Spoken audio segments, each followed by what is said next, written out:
Welcome, friend. I'm Jack, host of the channel, and today we're diving into another episode. Pour yourself a drink and get comfortable, because I've got a powerful story coming your way. If something hits deep, drop your thoughts in the comments. Let's get into it. I had just arrived home on Friday and was eagerly anticipating the weekend. My wife greeted me differently, not with her usual smile and peck, but appearing fidgety and determined about something. It seemed like something was off. I greeted her and inquired about the kids, expressing that it was Friday and they should be home. She informed me that the kids were with her mother until Monday and expressed an urgency in her voice, saying she needed to talk to me. She mentioned having something to tell me, acknowledging that it might be tough for me to grasp. She assured me it wasn't something negative, but might be challenging to understand initially. She asked me to try to understand if I loved her. I agreed to try to understand, and she thanked me, stating that it was something that had been on her mind for a long time and might sound silly or strange at first. She then revealed her desire to be intimate with others, and despite my initial laughter, she conveyed seriousness. I questioned if she was divorcing me, but she reassured me that she loved me and would never leave me. She emphasized that this was something she felt she needed to do.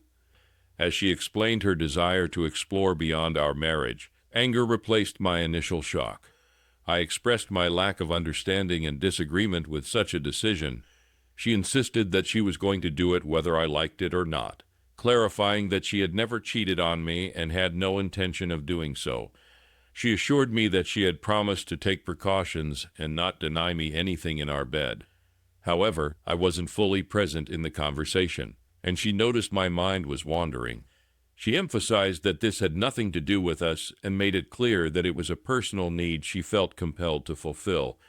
Despite her pause, I remained motionless and unresponsive. I just sat there staring, appearing to be almost catatonic. My wife of 17 years had just destroyed me and expected me to actually like it or at least tolerate it. I didn't, and I wouldn't, not ever.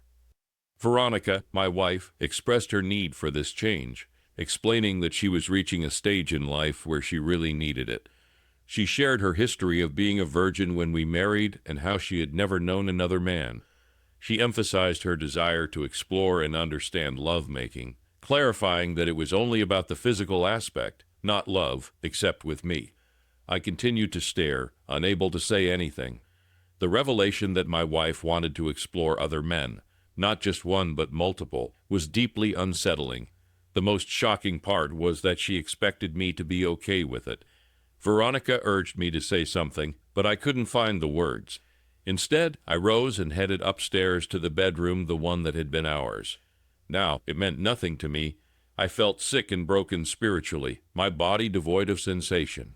I was overwhelmed with fear. In a remarkably short time, perhaps 15 minutes or less, she had managed to destroy our marriage. I sat on the bed, contemplating, or rather attempting to contemplate. I knew I had to leave the house and distance myself from my wife, a wife who was on the brink of betraying me, and she was determined to proceed regardless of my feelings. I had been an avid marathon runner in college. Running or taking long walks always helped me clear my thoughts. I decided to walk for a long distance. I changed out of my suit and into comfortable jeans, a Henley shirt, and my $200 running shoes. Grabbing my wallet, a cap, and sunglasses, I descended the stairs. Veronica remained seated in the same spot where she had disclosed her intentions to explore intimate encounters with other men. I paused for a moment, gazing at her once again. She felt like a stranger to me. Glancing back at her, my hand on the doorknob, I asked who she was. I turned and exited, slamming the door shut behind me. As I briskly moved forward, her words were drowned out as I shut the door forcefully. I was already past the neighbor's house when she called for me to return and talk. She caught up, running alongside me until she ran out of breath. She continued to plead, expressing that we needed to talk and that she loved me. She assured me that she wasn't doing this to hurt me and emphasized that there was still an us. She professed her love and pleaded for me to come back. She eventually gave up. I think she collapsed on the sidewalk, but I didn't glance back to confirm. I couldn't bear to look at her. She couldn't keep up with the pace I was setting. I could still complete a marathon in under 3 hours without breaking a sweat. Soon, I was 2 blocks away, and she was nowhere in sight. Turning the corner, I accelerated, going into overdrive, as I called it. I was cruising. I could maintain this pace indefinitely, and perhaps I would. We had met in college. She was distributing cups of water to participants in a 10-kilometer event. I had won that race. Later, I joked with her that I had won because I was racing to find her before she slipped away. I caught her just in time before she disappeared into the crowd of spectators. We hit it off instantly. She worked as a secretary to the dean of the business school. Despite not finishing college, she had secured a significant job due to her meticulous attention to detail and adeptness with written communication. I was a graduate student at the time, studying electronics and computer science. We dated for 6 months before becoming intimate, and it was incredible. Despite being a virgin, she was exceptionally skilled in matters of closeness, and she thoroughly enjoyed it. At the time, it didn't occur to me, but she was naturally enthusiastic. There were signs, she just never fully embraced it. We married months after my graduation and 14 months after we first met. I was 26, and Ronnie was a year older at 27. Yes, I'll repeat it. She was still a virgin at 27. Cecilia and John Jr. arrived in the 9th and 10th years of our marriage, respectively, and we thrived.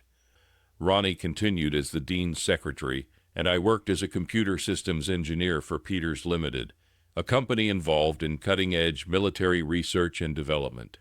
My boss and the owner of Peters Limited was William Schuler, a 60-ish bachelor with an almost manic work ethic. William and I were not just boss and employee. We were close friends. Veronica and I had been married for about 17 years now, which I had believed to be wonderful. However, evidently, Veronica thought differently.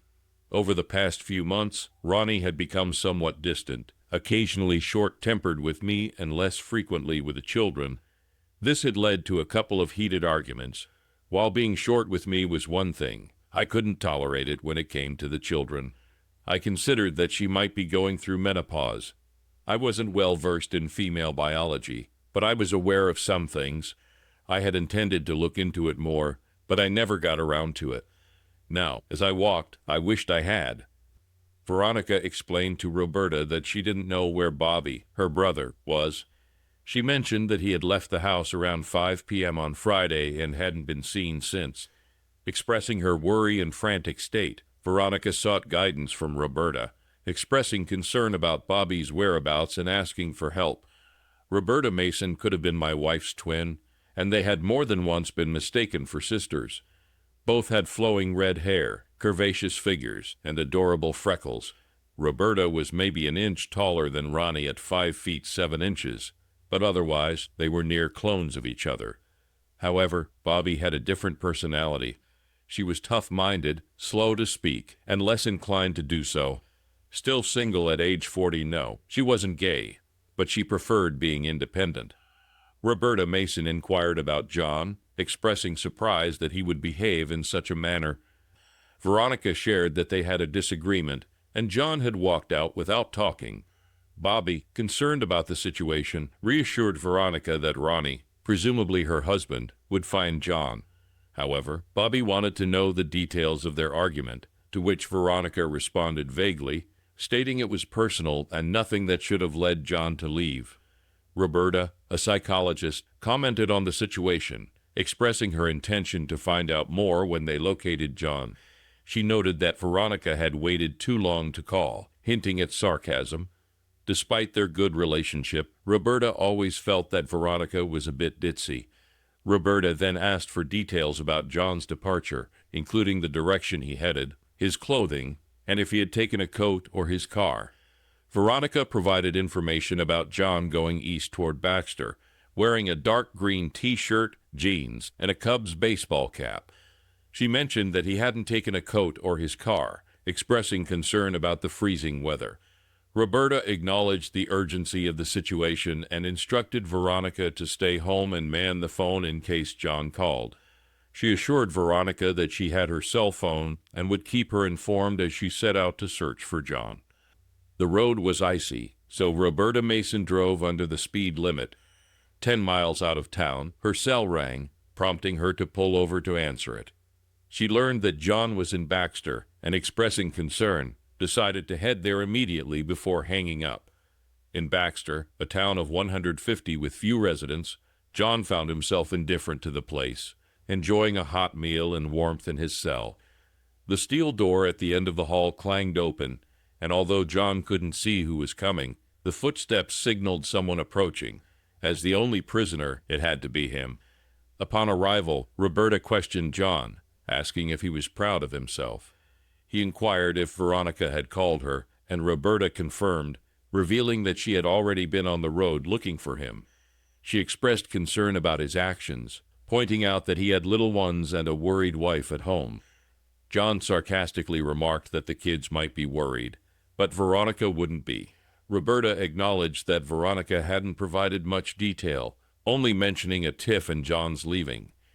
John explained the disagreement, revealing Veronica's intention to be intimate with other men, whether he liked it or not.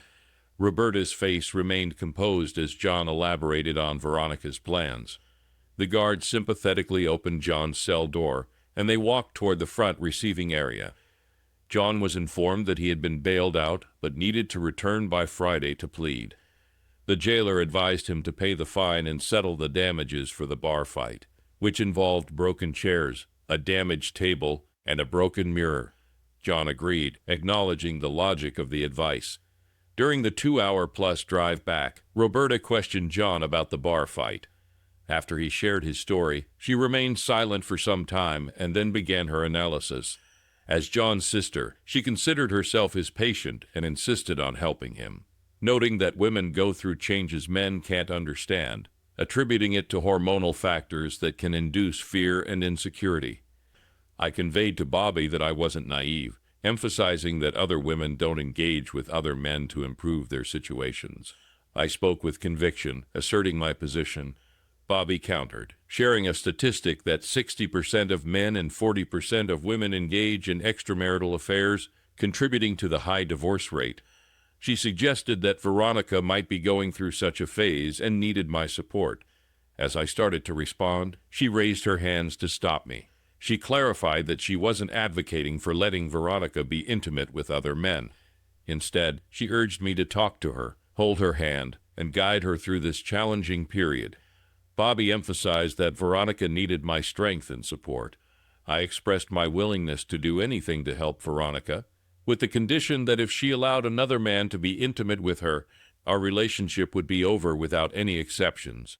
I made it clear that if she disrespected me in that way, I would do my best to bring consequences to both her and her lover or lovers. Bobby fell silent again, and I felt uneasy, perceiving her thoughtfulness as judgment. The conversation then shifted to lighter topics. Observing my accomplishment of walking 100 miles in 2 days, Bobby acknowledged it. I downplayed it, saying it was something I could do and needed the time for introspection, dismissing it as nothing significant. It was a hell of a feat, especially given the temperatures and road conditions at this time of year. "What were you thinking?" she said. She meant how could I not have thought about the conditions of the weather and the roads, but I extrapolated her words to mean my thoughts about Veronica, myself, and our marriage. Christmas was 3 weeks away, shaping up to be quite the holiday. What awaited me under the yet-to-be-put-up tree? Perhaps a used contraceptive bearing someone else's seed. I felt furious and couldn't bring myself to go home just yet. I instructed Bobby to drop me at Peter's, explaining that it was Sunday and I needed to be alone for a while. I suggested that she could go there tomorrow and inform Veronica about my need for solitude. Bobby expressed her understanding and mentioned that she would talk to Veronica, who was quite worried about me. She speculated that Veronica might reconsider her plans, if any, now that she was aware of my feelings. I assured Bobby that I wouldn't do anything rash and just needed more time to think. After dropping me off, I watched Roberta drive away before entering my office. Although she believed Veronica might postpone her plans, I couldn't shake the concern that she might have already acted on them. Reflecting on the loss of trust in my wife, I considered it a significant and troubling situation. "Heck, afraid he's lost you," Roberta commented upon entering, shrugging off her coat without a greeting. Veronica dismissed the notion, stating that she had told me he would never lose her. Roberta challenged her, emphasizing that when she mentioned being intimate with other men, any man would be thinking what I was thinking. Veronica, looking troubled, asked if I had told Roberta. Roberta confirmed, stating that she was my sister and that secrets like that couldn't be kept for long. Veronica defended her desire to explore, framing it as something she had always wanted to know about and considered okay to do. Roberta issued a warning, stating that if Veronica went through with it, she would lose me, our children, and most of the friends and relatives who loved her. She emphasized the gravity of the situation, questioning if Veronica realized the consequences. Veronica couldn't meet Roberta's eyes as she explained her need, hoping that Roberta would understand. She revealed that it had consumed her for a long time, expressing uncertainty about being able to help herself. Veronica emphasized that John had always understood her and needed him to do so again. She acknowledged that she couldn't live without him, but was unsure if she could refrain from acting on her desires with someone else, expressing the real danger of outright cheating. Veronica admitted that the overpowering feeling and need inside her were challenging to resist. Roberta, in response, shared her perspective, stating that she could relate to such overpowering feelings. She explained that despite loving men and not being gay, she chose not to marry because she knew she couldn't remain faithful to one man. She cautioned Veronica about the potential consequences of her proposal, emphasizing the risk of losing everything if she didn't clean up her act soon. Veronica conceded that Roberta might be right, and she started to sob. Roberta comforted her, assuring her that everything would be all right.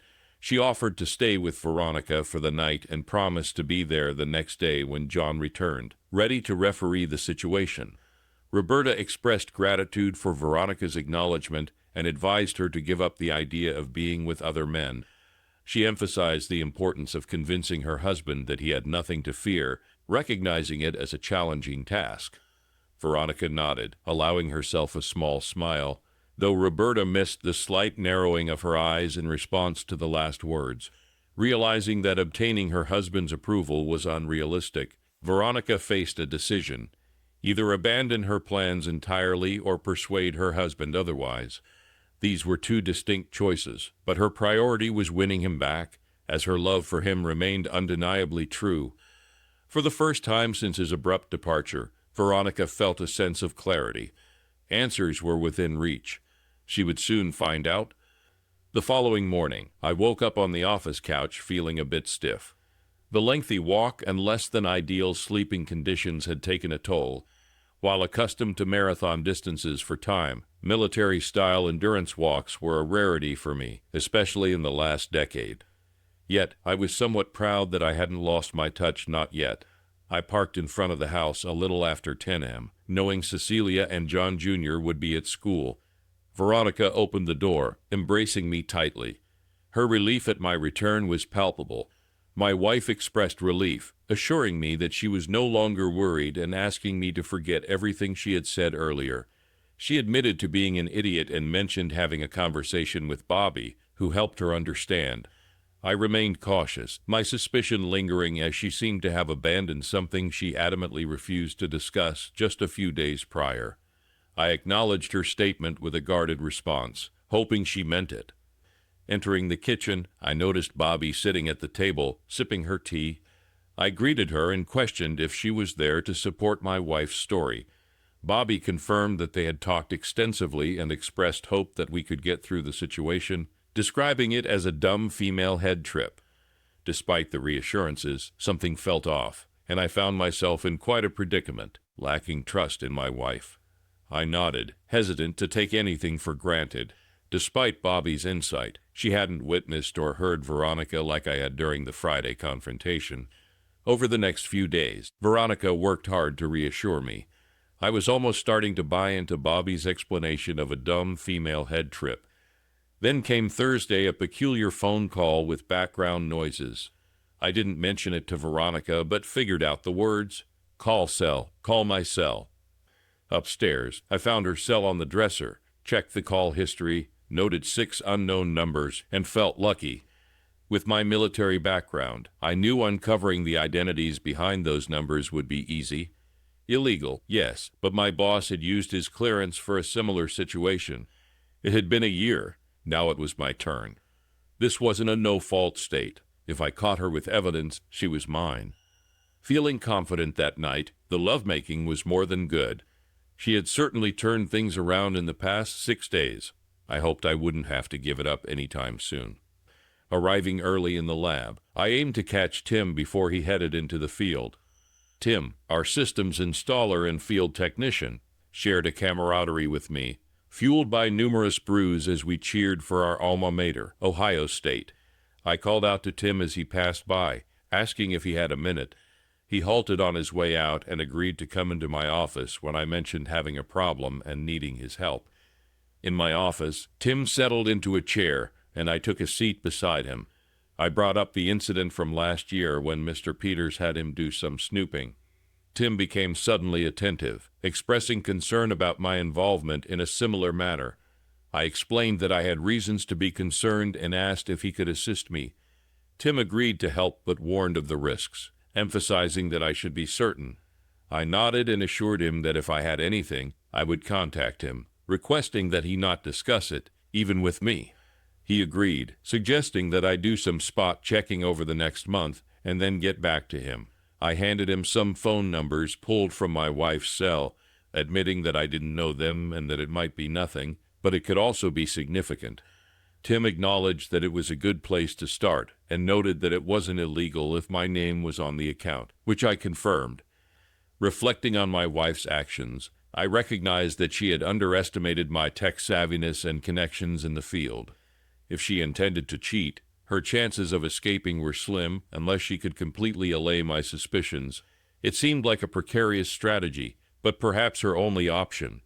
Life settled at home with content kids, a happy Veronica, and me feigning happiness. A week later, Tim asked for a meeting at our usual spot and disclosed that he had checked out the numbers, obtained addresses, and caught Veronica at 2 of them on successive days, with pictures, film, and audio evidence. I was informed that my wife was definitely cheating on me, to which I responded nonchalantly, requesting more evidence, especially additional film. I had plans to take her down, along with her lovers. Tim expressed a concern, suggesting that Veronica might be running some kind of sting, but I assured him that I wouldn't be using the gathered evidence in court and had another purpose in mind. Tim, enjoying the espionage aspect, agreed to get more evidence. After 3 weeks, armed with extensive information about the individuals involved, I marveled at the depth of Tim's investigation. It was now a matter of choosing the right time and battleground. I needed to speak with Bobby, and together we watched the gathered evidence in her office. My sister expressed disbelief and irritation, acknowledging that Veronica had even fooled her. Reflecting on the situation, I shared my frustration about feeling deceived and getting sloppy seconds at times. Bobby advised against seeking revenge, emphasizing that it would only eat at me in the aftermath and that our kids would eventually make judgments about both of us. Despite mental torment, I acknowledged her wisdom and decided overt revenge against Veronica was off the table.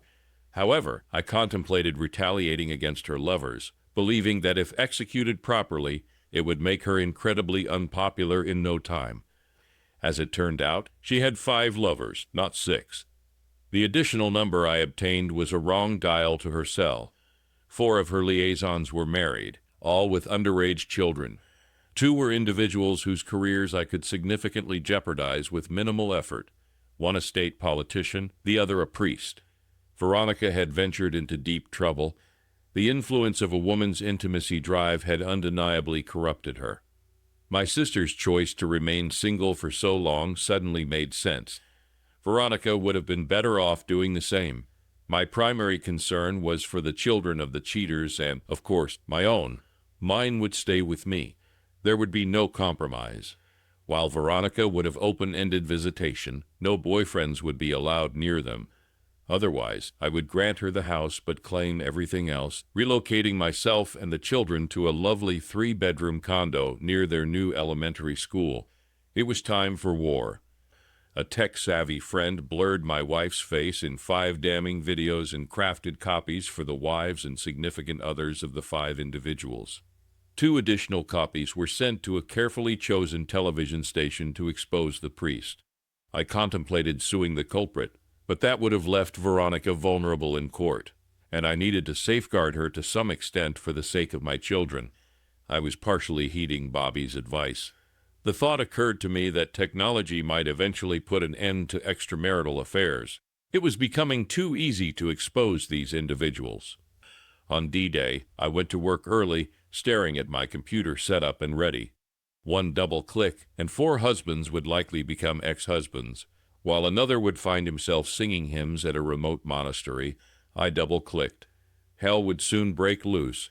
I smiled, feeling like Joshua at the walls of Jericho, anticipating the walls tumbling down. I informed my section boss that I was taking the rest of the day off and went home. I wondered how long it would take for Veronica to receive the news, or if she would at all. Just in case, I loaded one of the videos into the player and turned on the television. 1 button push, and she would witness herself in provocative film clips, signaling the end of many things, including our marriage. I went upstairs for a nap and had an idea. I returned to the phone, grabbed the pad, and wrote a note, "Play video." An hour later, I heard her car in the garage door. She was home, waiting at the top of the stairs, mostly out of sight. I saw her pause in front of the television, reading the note on the tape. She approached the player and pressed start. I could sense her nervousness, although I couldn't see the video. No more than a minute into it, she fainted. The video continued playing. I descended and turned off the machine. She regained consciousness about half an hour later. I sat on the couch, waiting for her to come to. She spotted me. She groggily asked if I hated her, to which I replied affirmatively, stating there was no chance for reconciliation. Offering her the house and allowing the kids to live with her, I asserted my ownership of everything else: stocks, bonds, savings. I presented the option of preserving a bit of her self-respect if she didn't fight me, but warned of ruining her if she chose to resist. Expressing remorse, Veronica explained that she felt compelled to take certain actions. Despite her apology, I deemed her actions unforgivable and warned her that the consequences had caught up with her. The minute was in the process of being ruined, and I advised her not to answer her cell anytime soon, anticipating she wouldn't be welcome around the kids. I informed her that I had already leased a place, and Bobby would take the children there after school.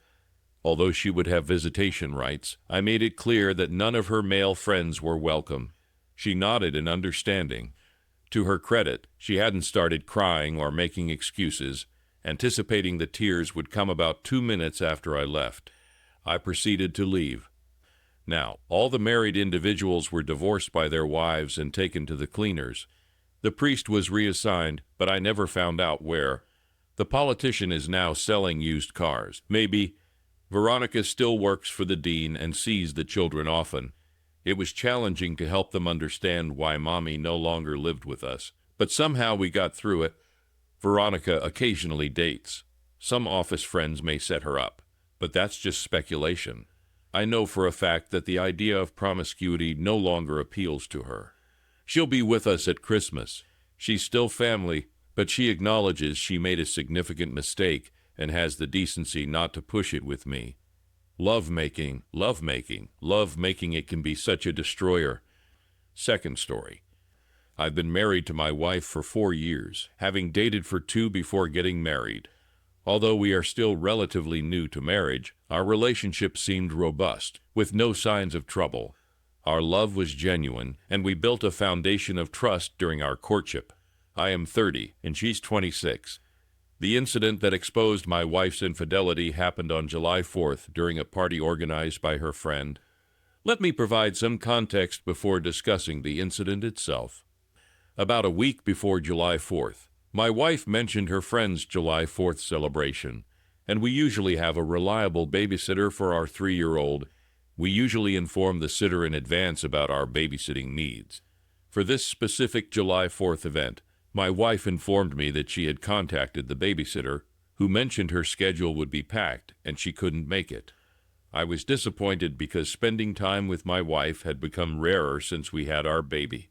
Despite my reservations about her friend, my wife expressed a strong desire to attend the event and suggested I stay home with our child while she goes to her friend's party. Wanting her to have fun, I agreed, saying I would take care of our child at home. Here's the twist. My wife knew I wasn't a big fan of her friend, who is still single and 3 years younger, a bit more carefree. I didn't want to come across as controlling, advising her to watch out for her friend, as she might not be the best influence. On the morning of July 4th, I took an unusual step and decided to call the babysitter myself. Normally, my wife handles these arrangements, and I had to find the sitter's number on her phone. I thought offering the babysitter a higher hourly rate might change her mind. If it worked out, I planned to surprise my wife and let her know we could go to the event together after all. I wanted to share the news once I had the babysitter situation sorted out and enjoy the satisfaction of pulling off a last-minute miracle. Things started to unravel when I called the babysitter and asked her to reconsider sitting for my son that evening, even though she had initially declined. She appeared surprised when I used the word reconsider and told me it was the first time I had asked her about that day. Her surprise caught me off guard, and I inquired if she remembered my wife calling her to arrange the evening a week earlier. She confirmed she hadn't received any call from my wife. I quickly improvised, telling her that my wife had actually called a family member instead. It became clear that my wife had lied for some reason, though I couldn't figure out why, causing concern. I arranged for the sitter to come to our house at 10 p.m., and my wife mentioned she would be leaving around 8 p.m. for the event. Before ending the call with the sitter, I made sure to tell her not to inform my wife about her coming over. I explained that I wanted to surprise my wife and keep the outing I had planned a secret. I almost stumbled over my words when the sitter reminded me that I had mentioned my wife's earlier attempt to secure the date and time. I managed to cover it up by saying that we both thought the date night might have been canceled, but since she was on board, it would still be a nice surprise. As planned, my wife left around 8 p.m. I patiently waited for the sitter, who arrived on time. Once she was there, I headed to the party my wife had mentioned. Honestly, I had a suspicion that she might not show up and go somewhere else instead, but to my surprise, she was indeed at the party. Her friend greeted me upon my arrival, and seeing me there surprised her. She quickly called my wife over. It's an understatement to say she was just shocked. Her reaction was more like utter disbelief. It had only been around 3 hours since my wife left home, but she already seemed quite intoxicated. Her eyes were bloodshot, and her reception toward me was chilly. She repeatedly asked why I was there and who was taking care of our child. I reassured her that I had the babysitter situation under control and she shouldn't worry. I just wanted us to enjoy the evening together and watch the fireworks display. The party, in a medium-sized setting with maybe 15 to 20 people, had a noticeable gender ratio, more guys than girls, almost like a 2-to-1 ratio. We managed to move past the awkward initial interaction, but that still didn't explain why my wife had been deceptive about the outing. The event seemed to revolve around a game night with a focus on playing truth or dare games. I overheard one of the guys suggesting they get back to the game. I decided it was time to catch up on what I had missed and joined a friendly group of guys, the ones quite talkative due to the flowing drinks or their outgoing personalities. Amidst the gathering, my wife's behavior became agitated and uneasy, and she expressed her desire to leave and go home. Her sudden request to leave raised a red flag for me, suggesting that she was definitely hiding something. I assured her we could head home, but I asked for a moment to try some drinks since I had just arrived. I headed to the kitchen and struck up a conversation with one of the guys there. After introducing myself to a random guy, I inquired if he was enjoying the party. He introduced himself as well and confirmed that he was indeed having a good time. I told him I was interested in making a move on one of the girls at the party, but I wasn't sure who was available. I began pointing to the different girls one by one, and he helped me identify who was already in a relationship and who seemed open to approach. Using this approach, I eventually pointed to my wife without revealing her identity to the stranger. I then asked him what he thought about her. He mentioned that my wife was attractive, but he warned me that she was off limits because she arrived with a guy he knew as a friend. I pretended to be interested and asked him to share more details about this guy. The stranger went on to give me information about my wife's affair partner, explaining that they had met at a concert and had been involved with each other intimately since then. This revelation really hit me hard. The timeline of when my wife attended the concert and met this guy matched up perfectly. This struck a chord because I was also present at that very same concert. What bothered me was the fact that I was with her most of the time during the event, except when she wanted to get some snacks and insisted on going alone. I recall that it took her an unusually long time to return with her snacks, but I brushed it off, assuming there was a long line or she needed to use the restroom. This incident occurred about a month ago, and since then, she has been frequently leaving the house and even had a trip out of town. This new revelation left me questioning everything. The stranger was boasting about my wife as if she were some kind of prize he had won for his friend. He kept on talking, sharing a few more details. He explained that he had come to the party to pursue my wife's friend. When he described her as a free spirit, I wasn't sure if my reaction was noticeable, but I couldn't fake it anymore. Just then, my wife's friend joined the conversation, possibly realizing that my questions were leading to the truth about my wife's affair. However, it was too late, and I could tell that she was also part of the deception. I excused myself from the conversation, but asked my wife's friend about my wife's whereabouts. She suggested checking the patio, and that's where I found my wife talking to the guy. It seemed like they were either having a heated discussion, or she was trying to convince him of something. I approached them and introduced myself to the man who was involved with my wife. But before I could say anything to him, my wife hastily pulled me away, insisting that we should leave the party. I swatted her hand away with anger and told her she could leave because I wanted to have a talk with the man. I confronted him directly, introducing myself as her husband. I asked him straightforwardly if he knew my wife was married before getting involved with her. Considering I had already discovered the truth about their relationship, I have a somewhat imposing presence that I use to my advantage in confrontations. Honestly, I wasn't looking to fight him if he genuinely didn't know she was married. My little show of subtle aggression was meant to let my wife know that I had uncovered her infidelity and to unsettle the guy a bit. I repeated my question to him, making it clear that I didn't want to ruin the party by starting a brawl, but I needed to know if he was aware of my wife's marital status before getting involved with her. My wife was getting anxious and tried to hold me back while apologizing. The guy, seeing the bottle in my hand and realizing he was cornered on the patio with no support, fell for my act and started apologizing as well. He mentioned that he didn't intend to cause any trouble and that he had only started talking to my wife without knowing she was married.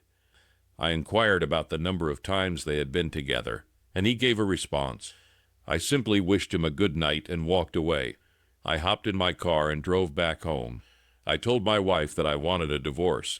I checked into a hotel where I'm writing down my story as a form of self-therapy. I'm feeling lost about what steps to take. This is my first experience with divorce, and I'm completely unfamiliar with co-parenting since I didn't grow up in a household like that. What I do know is that I can't bear the thought of seeing that woman, and this incident is making me physically sick. Thanks for hanging out with me on today's episode. Brother, I'm Jack, host of this podcast, and it's great having you here. If today's story hit home, send it on to a buddy who might need it. Remember, we're all in this together, turning life's curvy balls into wins.